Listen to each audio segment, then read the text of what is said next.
Hi, welcome to Earth Meets Fire Tarot. This is a Celtic cross spread, love spread for the sign of Virgo. Shuffled the cards, I've cut the deck. We're going to go straight in. We tried to save some time because when I did previous readings, I ended up spending longer when I was just shuffle. So we're going to move on from there and we're going to go straight in with the reading. Okay. So Virgo, where are you right now? Where are you right now? Let's put the cards down. Right now you've got the Wheel of Fortune. You've got abundance of opportunities coming your way and you're really lucky with your opportunities. The opportunities that are coming into you. You just seem to be just doing so well with them and things are just like naturally falling at your feet. And this is your situation at the moment. This is what is how your life is going right now. Just windows of opportunity. And what is the potential challenge with these windows of opportunity? Well, we've got the Lovers card, which makes me, you know, obviously the Lovers is what it is. It is a love opportunity. So there's a possibility you've got several options in love. You've got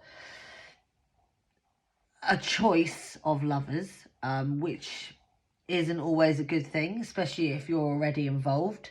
And you're obviously considering your options because otherwise this wouldn't be coming up in a tarot spread. Okay. What to focus on though? That is the question. The Ace of Pentacles. Okay, as we all know, Pentacles is material things, wealth, all that kind of stuff, work, anything that involves money or assets, things that you own, things that bring you stability.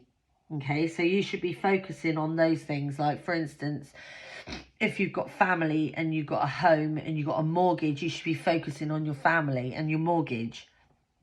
If you've got, you're looking to save up for a new car, for instance, you need to save up for a new car. So this is what it's trying to say. Focus on that rather than focusing on the lovers.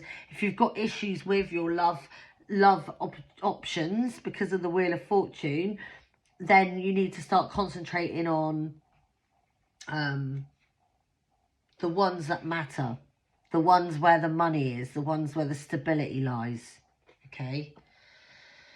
The next one is your past. You've got the King of Swords. So you come up and you stood up for something that needed to be, you needed to see the truth in. Maybe there was some sort of lies, deception, that kind of thing. But you have come, you're standing up to that. So if there is this Wheel of Fortune and it's bringing in all these opportunities for different lovers, this could be you choosing what you've got at home. You, like, owning up, you know, what you got, what relationship you have.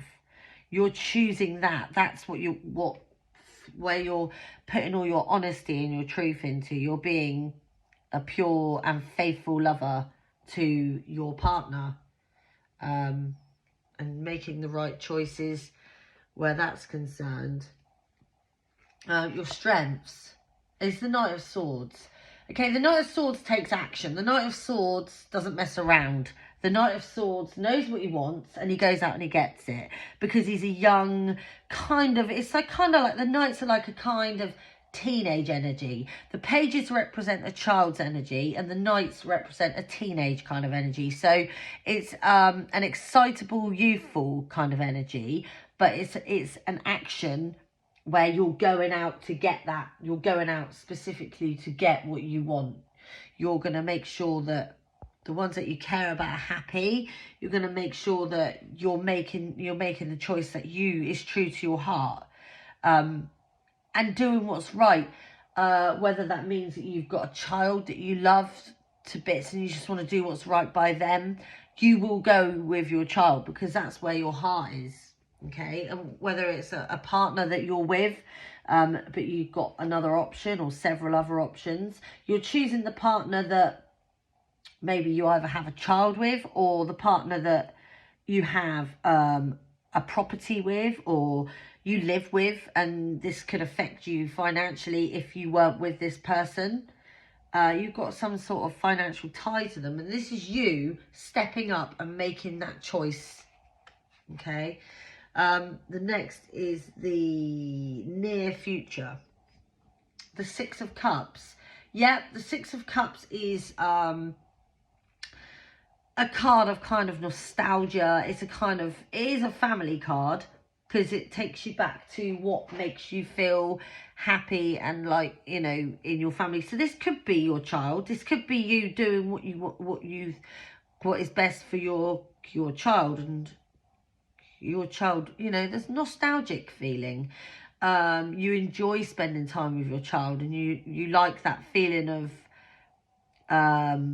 doing things with your child, because it brings out the big kid in you, kind of thing. And that's where I feel this whole thing is lead. I think this is very based on how you are with your family life with your child. I feel that you're giving your all to your child and your child's home situation.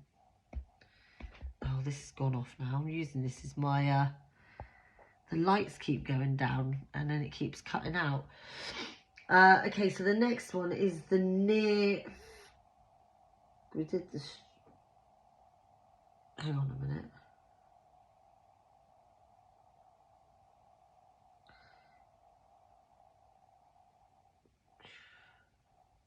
Past. Oh.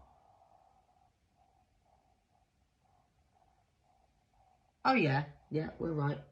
The near future, Six of Cups. So that's you living with your child, you know, putting your all into your family life with your child, you know, enjoying your children or children. The suggested approach. Five of Cups. Okay, so with the Five of Cups, this is a kind of crying over spilled milk kind of energy. But what it is with this is they're crying over the cups that have spilt, but they're not looking to the fact they've still got two cups. The Two of Cups being that they're full of emotion. The Two of Cups is a positive card. And they're crying over the spilt cups, and they're not looking at the fact that they've still got two cups which are full up. So it's kind of like a not looking at what's ahead and just looking at the past. So stop worrying about the past, and it is saying, like, suggested approach is to look at life with more positive look at a positive outcome rather than looking at the negative outcome of it all. Like, the fact is you've spilt some cups over. Yeah, 3 cups are spilt, but you've got 2 cups that are still there and they're full. So why are you looking back and crying over the spilt ones when you can focus on the 2 that aren't spilt, and then maybe because you got to remember with cups are usually what they're filled with is emotion. So the 3 that are spilt, if you look forward to the 2 that haven't spilt, you can then start refilling the 3 that you spilt, because you're looking at life with a much more positive outcome. Stop looking at what you had and look in the future and see what you could have. Okay, that's the way I always see the 5 of Cups. I see it as a stop looking at negativity and look at the positive, because that's what you need to know. What you need to know. Death. What you need to know is that the past is done, right? The past is gone. The past is over, and the future. This is a new rebirth of a new chapter in your life. Okay, so what's happened has happened. So you need to get that gone. Get that gone. Don't worry about it anymore, and then worry about the rebirth of yourself. What you're going to become as a result of being much more positive about the outcome of your life. And I feel with the next card, it's like how you're emotionally, they call it hopes and fears, but I like to call it how you're dealing emotionally, what's going on inside of you emotionally to make you be able to go further with this whole situation. And there's a Tower card, okay? And the Tower card is a horrible card. I'm not going to lie. It's a horrible card. It's like chaos, and it looks horrible, and it is horrible, but it doesn't have to be. It's like, if you're looking at it in the way that this spread is telling you to look at things, be more positive, then the Tower card doesn't have to be negative. So, Virgo, you have got an opportunity here to move forward more positively, much more positively, and be able to let the Tower fall, let the old way go, because you've got the Death and the Tower, extremely scorpionic cards. They're both Scorpio cards, but they're both endings, okay? They're both endings and closing something out. But the Tower moment has to happen in order for you. You have to allow that emotional turmoil, that inner chaos. You've got to allow it to go. You've got to allow it to happen. And your life will feel like chaotic and traumatic, and your life might feel like it's turned upside down. It's like turmoil. It's horrible sometimes, the Tower. But a Tower moment has to happen in order for you to move forward. Okay, so let that Tower fall, and then the outcome. Let's hope you got a good outcome. Okay, it's not a good outcome.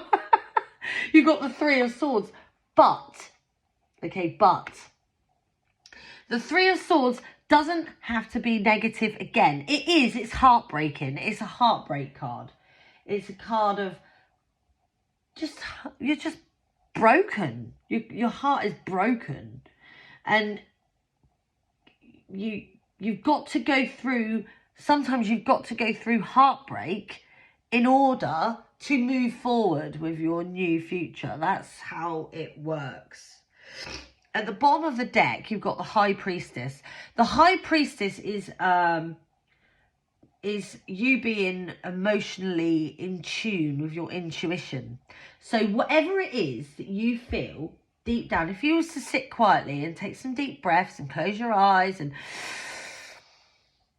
really breathe it in and then breathe it out, and then figure out what can you see, what do you feel inside of you, what do you hear? Do you hear a voice? Do you hear do you feel anything? What is that? What is that feeling? What can you hear? That's your intuition. That is your inner self talking to you, trying to communicate with you. And that is what you should follow. The inner self. Let's see if there's any clarification on the Three of Swords. Why is the Three of Swords here for Virgo? Somewhere along the line, you're going to feel some heartbreak. It's inevitable. That's what the Three of Swords is. You're going to feel broken-hearted, but it doesn't necessarily have to be bad. Why is the Three of Swords here? You've got a few cards here, but they're all stuck together. Okay, the Three of Swords. You've got the Hierophant, the Lovers, the Eight of Swords, and the Ace of Swords. Okay, so somebody wants to commit to you.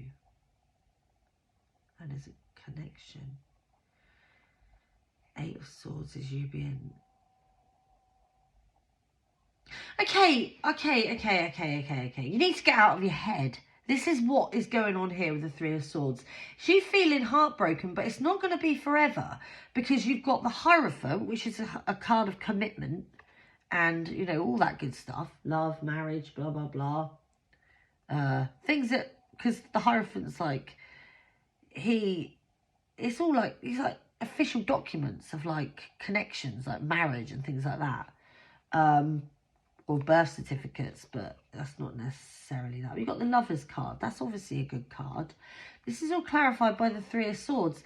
So the Eight of Swords and the Ace of Swords are about mental clarity. Well, this one definitely is. The Ace of Swords is a new mental clarity, okay? You're going to get like that aha moment with your relationship. This is you having complete mental clarity going forward with, after this Three of Swords, Tower, all this kind of stuff. When this Tower moment happens, you're gonna feel heartbroken. It's without a shadow of a doubt. But you're also gonna then have a wow, an epiphany kind of moment, an aha moment. Wow, mental clarity. I know exactly where I've got to go now. I'm gonna get out of my head with the Eight of Swords. Is where you were trapped in your own mind. You were trapped and you couldn't see a way out. Absolutely trapped. But you're blindfolded and you can't see there is a way out. And you just need to get that Ace of Swords aha moment to find that way out in order to be able to move into this moment with the Lovers and the Hierophant. And this is you happy. This is you happy in your love life. Okay, so I feel that with all of these cards, the outcome being you're going to have to face a pretty hectic Tower moment and feel like you've lost out on, because you've obviously got more option than one lover here, but you're choosing your family by the looks of things, and this is you coming out of this happy in the end of it. What no matter what happens, this Tower moment is going to happen. Now, I don't know what the Tower moment is going to be. Why is the Tower card here? Let's just see if we get anything from it. Nine of Pentacles, the King of Cups, and Strength. Okay, so you're going to definitely find the strength with the Tower card. You're definitely going to find your strength. That goes without saying. So you're going to find your inner strength to get through this whole Tower moment. And you're going to be the King of Cups. There's going to be full of emotion. You're going to have everything you need. You're going to know exactly what you want. And the Nine of Pentacles, which is a great card, which is like the one before, the Ten of Pentacles, which is complete and utter abundance. Now, I can't tell you off the top of my head where this is going to take you and who you're going to end up with. But what I do know is that whoever you end up with is going to be the one that you want ultimately. It's the one that deep down you really, really want to be with. So you just got to let that Tower fall, Virgo. And I wish you all the very best, love and light and all that. And I really hope that this will bring you the strength and bring you to the life that you so desire. So thank you, Virgo. And I wish you all very best of luck with your future.